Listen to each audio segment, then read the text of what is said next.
आधे हिंदुस्तान में आया जलजला।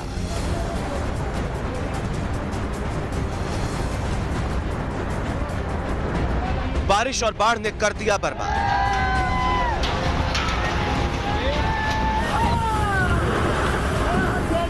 दो 244 जिंदगियों का काल बना सैलाब।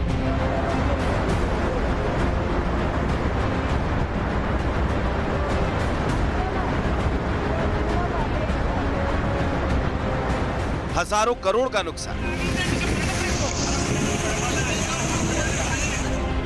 3 लाख लोगों की छिने आशियाने।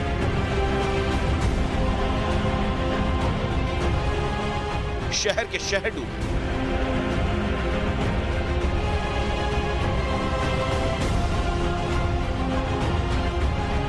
गांव खेत हुए तबाह।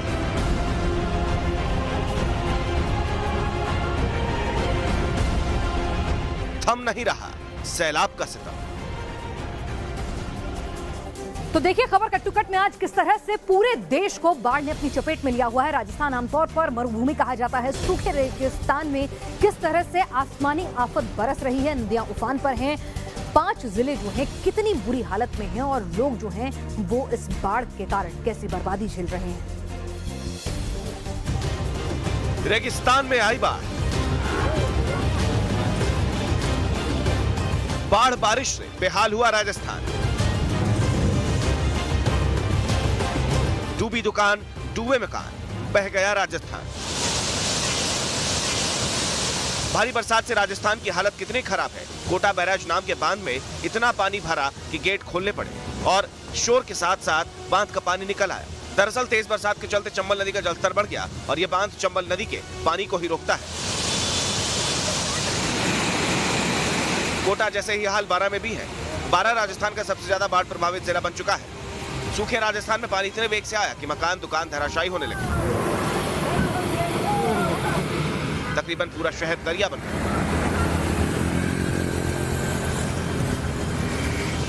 झालावाड़ में रस्सी के सहारे लोगों को बाहर निकाला जा रहा है। अचानक पानी बढ़ा तो रेस्क्यू में लगाई गई जेसीबी ने जल समाधि ली। बूंदी में बाढ़ ने ऐसा कहर ढाया कि पूरा शहर पानी पानी हो गया। घरों में 2 फीट तक पानी भर गया। जोधपुर में पानी के बहाव के साथ भारी भरकम जीप तिनके की तरह बह गई। राजस्थान के 12 पाली, जोधपुर, कोटा, झालावाड़, पाली और बूंदी जबरदस्त बाढ़ की चपेट में। दिक्कत का सबब तो यह है कि जल्द मानसून थमने का नाम नहीं ले रहा। यानी जब जब आसमान से पानी बरसेगा तब तक राजस्थान की सूखी धरती पर आफत आएगी। तो राजस्थान बाढ़ की चपेट से बेहाल है। तो वहीं मध्य प्रदेश की अगर बात करें तो किस तरह से नदियां उफान पर हैं, बांधों का पानी जो है वो छोड़ा जा रहा है और यहां तक कि बरसाती नली नाले भी बाढ़ का कारण बन रहे हैं। देखिए किस तरह से मध्य प्रदेश के अधिकतर जिले, अधिकतर इलाके जो हैं वो इस वक्त बाढ़ की चपेट में आए हुए हैं।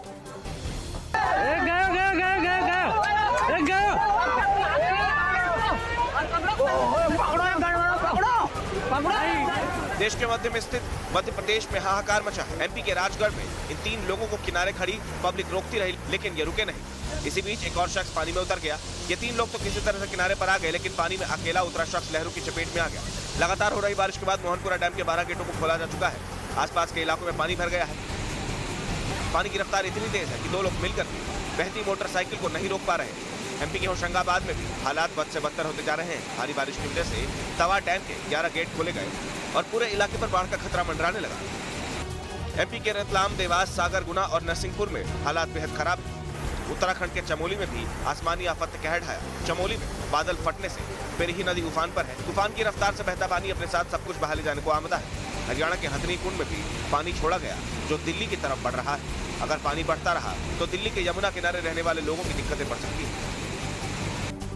और अब बात करते हैं पाकिस्तान की, जो इस वक्त बौखलाया हुआ है, खिंचाया हुआ है। अंतर्राष्ट्रीय मंच पर उसे कश्मीर के मुद्दे पर किसी का साथ नहीं मिल रहा है। भारत में जिस तरह से प्रधानमंत्री मोदी सरकार ने धारा 370 हटाने का मजबूत फैसला लिया, उसके बाद पाकिस्तान को जवाब देते नहीं बन रहा है अपने मुल्क के लोगों से, क्योंकि कश्मीर का ही पूरा प्रोपेगेंडा वो खेलते आए हैं। और अब पाकिस्तान गुंडागर्दी पर उतर आया है। जी हां, किस तरह से भारत के आजादी के जश्न में लंदन में पाकिस्तान के आवाम के लोगों ने भारत के जश्न में खलल डालने की कोशिश की कि नौबत यहां तक आ गई कि ब्रिटेन की पुलिस ने पाकिस्तानियों को ढूंढ ढूंढ कर खूब पीटा।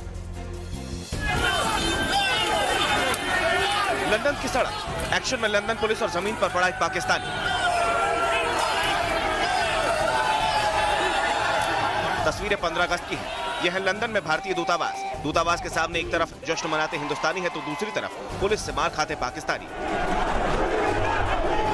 दरअसल भारत के स्वतंत्रता दिवस के जश्न में हंगामा करने के मकसद से लंदन में रहने वाले पाकिस्तानी पहुंच गए थे। पहले पुलिस ने समझाया और जब पाकिस्तानी नहीं माने तो लंदन पुलिस ने बल प्रयोग किया। इस हंगामे का एक ही मकसद है कि दुनिया के सामने किसी भी कीमत पर कश्मीर का मसला उछाला जाए। कूटनीतिक मोर्चे पर पाकिस्तान नाकाम हो चुका है। अब इमरान अपने नागरिकों के सहारे सड़कों पर झूठ का ढिंढोरा पीटना चाहते हैं। पाकिस्तान किस हद तक गिर चुका है ये साबित करती है एक और खबर। इमरान सरकार ने पाकिस्तान में उन सभी विज्ञापनों को बैन कर दिया है जिनमें भारतीय कलाकार हैं। साथ ही पाकिस्तान में भारतीय फिल्मों के सीडी बिकने पर भी प्रतिबंध लग चुका है। इमरान खान की सरकार न तो कश्मीर की फिजा को बिगाड़ पाई और न ही दुनिया का समर्थन हासिल कर पाई। जब चारों खाने चित हुए तो ऐसी घटिया करतूतों पर उतर आए।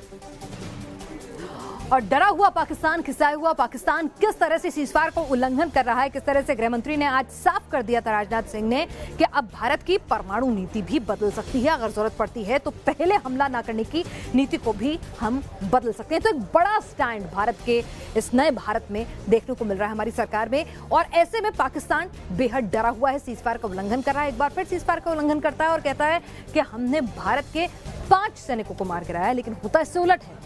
भारतीय सेना मुंहतोड़ जवाब देती है, हमारी तरफ कोई क्षति नहीं होती है और पाकिस्तान के 3 सैनिकों को मार गिराया जाता है। कुछ ऐसी ही तस्वीरें सामने आई थी एलओसी पार से। पाकिस्तानी फौज ने बिना उकसावे के फायरिंग की और भारतीय फौज ने करारा जवाब दिया। भारतीय फौज के पलटवार में 3 पाकिस्तानी फौजी मारे गए, जिनकी पुष्टि खुद पाकिस्तानी फौज ने की है। पाकिस्तान के नापाक चेहरे का खुलासा करता एक वीडियो पीओके से सामने आया है। इन तस्वीरों में आपको जो चेहरे नजर आ रहे हैं, यह है जैश के आतंकी और ये पाकिस्तानी अधिकृत कश्मीर में खुलेआम घूमकर पाकिस्तानी प्रोपेगेंडा को अंजाम दे रहे हैं। कश्मीर को लेकर भारत विरोधी नारे लगा रहे हैं। इस हंगामे में जैश के साथ हिजबुल के आतंकी भी शामिल हैं। पाकिस्तान दावा कर रहा था कि जैश और जमात उद दावा पर कार्रवाई की है, लेकिन आतंकियों के इस जमात ने पाकिस्तानी झूठ की पोल खोल दी है। जिस कश्मीर के नाम पर पाकिस्तान अपनी पूरी राजनीति करता है, अपने मुल्क में जिस घाटी के लोगों को बरगलाने की, आतंक फैलाने की कोशिश करता है पाकिस्तान, उसी घाटी ने पाकिस्तान को मुंहतोड़ जवाब दिया है। किस तरह से घाटी में 370 धारा हटने के बाद अब हालात धीरे धीरे सामान्य हो रहे हैं। स्कूल, कॉलेज, सरकारी दफ्तर जो हैं सोमवार से खुलने लगेंगे। अब भी देखिए तस्वीरें श्रीनगर की है, जहां जुमे की नमाज पढ़ी जा रही है। ना कोई हंगामा, ना प्रदर्शन, यानी पाकिस्तानी प्रोपेगेंडा हो रहा है टाएं टाएं फेस। पाकिस्तानी प्रोपेगेंडा को छोड़ कश्मीरी आगे बढ़े तो सरकार ने भी कश्मीर के कल की नई इबारत लिखी। सरकार ने ऐलान कर दिया कि सोमवार से कश्मीर में सभी स्कूल, कॉलेज खोल दिए जाएंगे। 12 जिलों से धारा 144 जैसी पाबंदियां हटा दी जाएंगी। इस बीच रक्षा मंत्री राजनाथ सिंह ने भी एक बड़ा बयान दिया, वो बयान जो पाकिस्तान के लिए चेतावनी से कम नहीं। हमारी न्यूक्लियर पॉलिसी का सवाल है, उसमें नो फर्स्ट यूज की आज तक हमारी पॉलिसी यही है। अब भविष्य में क्या होगा, ये सब परिस्थितियों पर निर्भर करता है।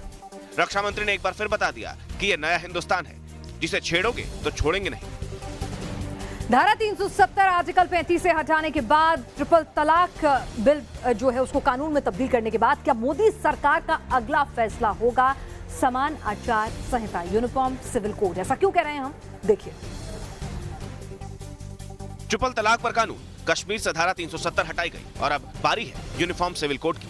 यह है वो ब्लूप्रिंट जिसका दावा मोदी सरकार में सहयोगी शिवसेना कर रही है। शिवसेना के वरिष्ठ नेता संजय राउत ने जो कुछ कहा, जरा उस पर नजर डालिए। मोदी सरकार पहले ट्रिपल तलाक बिल लाई और अब धारा 370 हटा दी गई। ये देश में यूनिफॉर्म सिविल कोड लाने की तरफ पहला कदम नजर आता है। मुझे लगता है कि देश में जल्द ही समान आचार संहिता भी लागू होगी। अब आपको बताते हैं कि यूनिफॉर्म सिविल कोड होता क्या है। यूनिफॉर्म सिविल कोड के तहत सभी नागरिकों पर एक ही कानून लागू होता है। पर्सनल लॉ के मामले में सभी नागरिक एक ही कानून का पालन करते हैं, यानी शादी, तलाक और पैतृक संपत्ति जैसे विवाद या मसले सभी एक ही कानून के अंतर्गत आते हैं। मुस्लिम पर्सनल लॉ बोर्ड जैसे संगठन और मंच पर्सनल लॉ के समान आचार संहिता का विरोध करते हैं, क्योंकि मुस्लिमों के पर्सनल लॉ शरिया के मुताबिक चलते हैं। और भारतीय जवानों ने एक बार फिर दिया है मौका आपका सीना फक्र से चौड़ा करने का, क्योंकि इंटरनेशनल स्काउट्स कंपटीशन में भारत ने रूस और चीन की सेना को कैसे पटखनी दी। बम के धमाकों के बीच से तेजी से आगे बढ़ना, ऊबड़ खाबड़ रास्तों पर टैंक की रफ्तार को जाहिर करना। यह है इंटरनेशनल स्काउट मास्टर्स की वो तस्वीरें जहां हिंदुस्तान के वीरों ने अपना दमखम साबित कर दिया। इस प्रतियोगिता में भारतीय सेना की टीम सबसे ऊपर रही। भारत के बाद दूसरे नंबर पर रूस, तीसरे नंबर पर चीन, चौथे पर उज्बेकिस्तान और 5वें पर बेलारूस रहा। इंटरनेशनल स्काउट मास्टर्स नाम के इस कंपटीशन का ये 7वां सीजन था। इस कंपटीशन में हर साल दुनिया की अलग अलग सेनाओं के जवान शामिल होते हैं। मैकेनाइज्ड मूवमेंट, इन्फैंट्री स्ट्रेटेजी जैसे पैमानों पर जवानों का दमखम तोला जाता है। और इस साल भारतीय जवानों ने बता दिया कि आखिर क्यों फौलादी बाजू और इरादों वाले इन जवानों को दुनिया की सबसे शक्तिशाली फौज में शुमार किया जाता है। और अब आपको दिखाते हैं सोशल मीडिया की वो खबरें जो दिन भर वायरल रही, वायरल करते करते।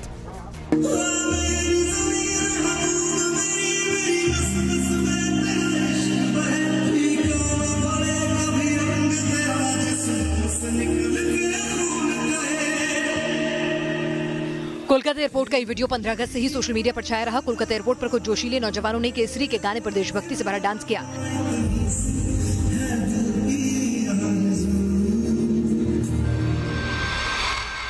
देशभक्ति की एक और वायरल तस्वीर सामने आई। कर्नाटक के मंगलुरु से 15 अगस्त के दिन एक स्कूल में झंडा फहराया जा रहा था कि अचानक बरसात हो गई। बावजूद इसके छोटे छोटे बच्चे खड़े रहे और जब तक राष्ट्रगान पूरा नहीं हुआ बच्चे डटे रहे। అందరూ 3 దిగమ్మా 4 5 6 జరుగునా అటు 1 2 3 4 5 पूरे 24। सिर्फ इंटरनेट यूजर ही नहीं बल्कि इस ऑटो को रोकने वाला पुलिसकर्मी भी हैरान था कि एक ऑटो के अंदर इतने लोग कैसे आ सकते हैं। तस्वीरें कर्नाटक की हैं जहां एक ऑटो वाला 24 सवारियों को लेकर जा रहा था। ओवरलोडिंग करने वाले ऑटो वाले को तो पुलिस ने पकड़ लिया, लेकिन सोशल मीडिया पर यह वीडियो वायरल हो गया। और अब आपको दिखाते हैं किस तरह से लगता है कि बीजेपी और आकाश नाम की कुंडली जो है मेल नहीं खाती है। पहले आकाश विजयवर्गीय और अब रूपा गांगुली के बेटे आकाश ने बीजेपी के लिए मुश्किलें बढ़ा दी। एक ये आकाश थे जिन्होंने सरकारी अधिकारी पर बल्ला चला दिया था और एक ये आकाश है जिन पर शराब के नशे में गाड़ी चलाने का आरोप है। पहले आकाश बीजेपी के बड़े नेता आकाश विजयवर्गीय के बेटे हैं और दूसरे आकाश बीजेपी सांसद रूपा गांगुली के बेटे हैं। आकाश मुखर्जी ने कल रात अपनी गाड़ी कोलकाता के एक गोल्फ ग्रीन इलाके की एक दीवार में दी मारी। इस एक्सीडेंट के बाद आकाश पर धारा 279, 477 और 184 के तहत मुकदमा दर्ज किया गया है और आकाश अभी कोलकाता पुलिस की गिरफ्त में है। बेटे की गिरफ्तारी के बाद रूपा गांगुली का एक ट्वीट सामने आया जिसमें उन्होंने लिखा, मेरे घर के पास मेरे बेटे का एक्सीडेंट हो गया। मैंने कानूनी कार्रवाई के लिए पुलिस को बुलाया। इस मामले पर राजनीति ना करें। मैं अपने बेटे को प्यार करती हूँ और उसका ख्याल रखूंगी, लेकिन कानून को जो काम करना है वो जरूर होना चाहिए। मैं ना गलत करती हूँ, ना गलत सहती हूँ और ना मैं बिकाऊ हूँ। कम से कम रूपा गांगुली ने दम भरा कि कानून को अपना काम करना चाहिए, वरना कैलाश विजयवर्गीय तो अपने बेटे को कच्चा खिलाड़ी कहकर निकल लिए थे। जाकिर नाइक के गुनाहों का मटका कभी भी फूट सकता है और अब उसके लिए मुश्किलें बढ़ने वाली है। मजहब की आड़ में नफरत, इस्लामिक स्टेट जैसे जहर बुझे ख्याल, कट्टरपंथी भाषणों से गुमराह करना, ये है जाकिर नाइक के वो गुनाह जिनके चलते वो देश से भागा और भगौड़ा जाकिर मलेशिया में जा छिपा। जाकिर को गलतफहमी थी कि एक इस्लामिक मुल्क में उसे महफूज पनाह हासिल हो जाएगी, लेकिन अब जाकिर के लिए मलेशिया में भी मुसीबतें पैदा हो रही हैं। जाकिर नाइक को जल्द ही मलेशियाई एजेंसी पूछताछ के लिए बुलाएंगी। जाकिर पर मलेशिया में नस्ल भेदी टिप्पणी करने के आरोप लगे हैं। अगर जाकिर पर कार्रवाई हुई तो मुमकिन है कि भारत उसके प्रत्यर्पण के लिए दोबारा कोशिशें तेज कर दे। जाकिर नाइक पर धार्मिक भावनाएं भड़काने और मनी लॉन्ड्रिंग के आरोप हैं और भारत चाहता है कि जाकिर नाइक के खिलाफ इंटरपोल रेड कॉर्नर नोटिस लाए ताकि जाकिर का प्रत्यर्पण किया जा सके। जुर्म की दुनिया से आपको सावधान करने का वक्त हो गया है। देखते हैं crime cut to cut. Kanpur में एक मामूली सी बात मारपीट में बदल गई। दरअसल एक दुकानदार और रिक्शा वाले के बीच पैसों को लेकर विवाद हुआ था, जिसके बाद 5-6 लोगों ने रिक्शा वाले को बेरहमी से पीटा। मारपीट की वारदात सीसीटीवी में कैद हो गई। यूपी के मथुरा में पहले पेट्रोल लेने के चक्कर में 2 गुट आपस में भिड़ गए। पहले बहस हुई और उसके बाद जिसके हाथ जो लगा वो ही हथियार बन गया। मारपीट की इस घटना में 4 से 5 लोग चोटिल हुए और सीसीटीवी के आधार पर पुलिस ने केस दर्ज किया है। पश्चिम बंगाल के मठभंगा में बीजेपी और टीएमसी कार्यकर्ताओं को पुलिसिया लाठी से 2-4 होना पड़ा। दरअसल दोनों ही पार्टी के कार्यकर्ता नारेबाजी कर रहे थे, लेकिन नारेबाजी काबू से बाहर हुई। पुलिस की चेतावनी को दरकिनार किया तो पुलिस ने डंडे की ताकत से रूबरू करा दिया। क्या हिंदुस्तान और दक्षिण एशिया के देशों पर मंडरा रहा है इस्लामिक स्टेट का खतरा? क्यों कहा जा रहा है कि इस्लामिक स्टेट अपने संगठन का नाम बदलकर फैला सकता है आतंक? इस्लामिक स्टेट आतंक का वो जहर जिसने सीरिया और इराक को पूरी तरह तबाह कर दिया। करोड़ों बाशिंदों की जिंदगी इस्लामिक स्टेट ने खत्म कर दी। यही इस्लामिक स्टेट अब हिंदुस्तान की तरफ नापाक कदम बढ़ा रहा है। न्यूज नेशन को मिली खबरों के मुताबिक इस्लामिक स्टेट के आतंकियों ने अल सबा बुश शरिया नाम का संगठन बनाया है। इसके मीडिया विंग का नाम अल इम्तियाज रखा गया है और अबू अक्सा अल हिंदी नाम के आतंकी को इस संगठन का सरगना बनाया गया है। खबरों में ये भी बताया गया है कि इस आतंकी संगठन के टारगेट पर कर्नाटक और दिल्ली में बसे एक खास तबके के लोग हैं। साथ ही ये पश्चिम बंगाल और असम में गैर कानूनी रूप से रह रहे रोहिंग्याओं के ब्रेन वॉश का इरादा भी यह संगठन रखता है। श्रीलंका में ईस्टर पर हुए बम धमाकों ने साबित कर दिया था कि इस्लामिक स्टेट दक्षिण एशिया तक पहुंच चुका है और अब इस खुलासे ने भारत के लिए भी फिक्र बढ़ा दी है। और वक्त हो गया है दुनिया भर की सुर्खियों से आपको अप टू डेट कराने का। देखते हैं world cup to cut. Hong Kong में जनता का विरोध थमने का नाम नहीं ले रहा। दरअसल हांगकांग में तेजी से खबर फैल रही है कि चीन की फौज हांगकांग में उतर सकती है, जिसके बाद प्रदर्शनकारियों ने भी कमर कस ली है। प्रदर्शनकारियों का ऐलान है कि अगर फौज सड़कों पर आई तो चीन के इतिहास में दोबारा तियानमेन जैसी घटना दोहराई जाएगी। उत्तर कोरिया के मिसाइल परीक्षणों के बाद एक बार फिर कोरियाई पेनिनसुला में राजनीतिक तनातनी बढ़ गई है। दक्षिण कोरिया ने आधिकारिक बयान जारी कर कहा है कि उत्तर कोरिया के मिसाइल टेस्ट उन शर्तों का उल्लंघन करते हैं जो दोनों देशों के बीच समझौते के दौरान तय हुए थे। इंडोनेशिया में एक पूरा गांव प्लास्टिक प्रदूषण की चपेट में आ गया है। दरअसल सालों से इस गांव में प्लास्टिक का कचरा डंप किया जा रहा था और अब हालात ऐसे हो गए हैं कि गांव में खेती लायक जमीन नहीं बची। गांव के लोग अब प्लास्टिक के कबाड़ से अपनी रोजी रोटी कमा रहे हैं। और अब आपको दिखाते हैं चीन और जापान कैसे जूझ रहे हैं लेकिवान नाम के खतरे से। ये तस्वीरें जापान में बर्बादी के तूफान की तस्दीक करती है। समंदर में ऊंची ऊंची लहरें उठ रही हैं, लगातार तेज बरसात हो रही है। तेज हवाएं मानो सब कुछ तबाह कर देने पर आमादा है और जिंदगी पूरी तरह अस्त व्यस्त हो गई है। जापान में तूफान लेकिमा के आते ही कई इलाकों से हजारों लोगों को पलायन करना पड़ा है। सरकारी आंकड़ों के मुताबिक 4 लाख से ज्यादा लोग 4 दिनों के अंदर विस्थापित हो चुके हैं। वहीं चीन में लेकिमा की तबाही चरम पर पहुंच गई है। अब तक 12 से ज्यादा लोग तूफान के चलते मौत के आगोश में समा चुके हैं। चीन में समंदर किनारे बसे कई इलाकों में तेज बरसात के चलते जिंदगी की रफ्तार थम चुकी है। मौसम विभाग के मुताबिक लेकिमा तूफान कम से कम 4 दिनों में कमजोर होगा, यानी 4 दिनों तक चीन के बाशिंदों को तूफान की टक्कर से दो हाथ करने ही होंगे। और अब आपको दिखाते हैं खेल की दुनिया की हर बड़ी खबर स्पोर्ट्स का टुकड़ा। रवि शास्त्री ही बने रहेंगे टीम इंडिया के हेड कोच। सीएससी के अध्यक्ष कपिल देव ने किया ऐलान, भारत में खेले जाने वाले 2021 टी20 वर्ल्ड कप तक होगा शास्त्री का कार्यकाल। शास्त्री को कोच बनाए रखने पर कपिल देव ने किया खुलासा। शास्त्री पर नहीं की गई थी कप्तान विराट कोहली से कोई बात। कपिल ने कहा अगर राय लेनी होती तो पूरी टीम की लेते।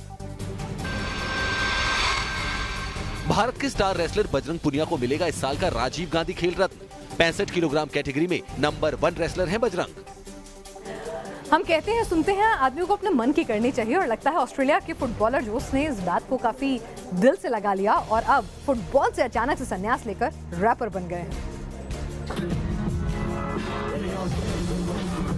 ये 2 तस्वीरें जोस की जिंदगी के 2 बड़े बदलावों को दिखाती है। एक तरफ वो जोस है जिनके पैरों की जादूगरी ने उन्हें ऑस्ट्रेलिया का इमर्जिंग फुटबॉलर बना दिया था और दूसरी तरफ वो जोस हैं जिन्होंने संगीत के लिए अपनी मोहब्बत यानी फुटबॉल को ही छोड़ दिया। जोस ने हाल ही में अपना पहला कॉन्सर्ट किया। जिस तरह मैदान पर अपनी ड्रिबलिंग से जोस सबका दिल जीतते हैं, कुछ वैसा ही जादू जोस की रैप ने भी किया। खेल के मैदान से खिलाड़ियों का संगीत की दुनिया में जाना पहली बार नहीं है। क्रिकेटर ब्रावो इस बदलाव की बड़ी मिसाल है। ब्रावो ने क्रिकेट के साथ ही साथ रैप को भी आगे बढ़ाया और आज वो कैरेबियाई म्यूजिक की पहचान है।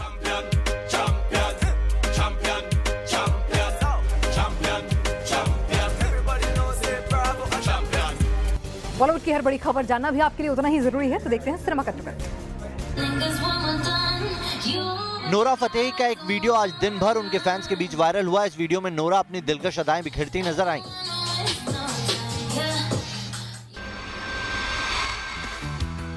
नोरा के बाद जरा सोनाक्षी का वीडियो भी देख लीजिए। इंस्टा पर करोड़ों फॉलोअर्स को सोनाक्षी ने अलग ही अंदाज में शुक्रिया कहा।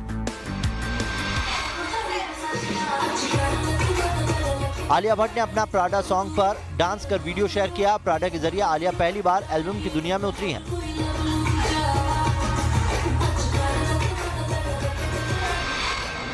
मिशन मंगल को मिले रिस्पांस के बाद लगातार ऑन लोकेशन वीडियो सामने आ रहे हैं। ऐसा ही एक वीडियो अक्षय ने शेयर किया जिसमें अक्षय सोनाक्षी का मेकअप करते नजर आ रहे हैं।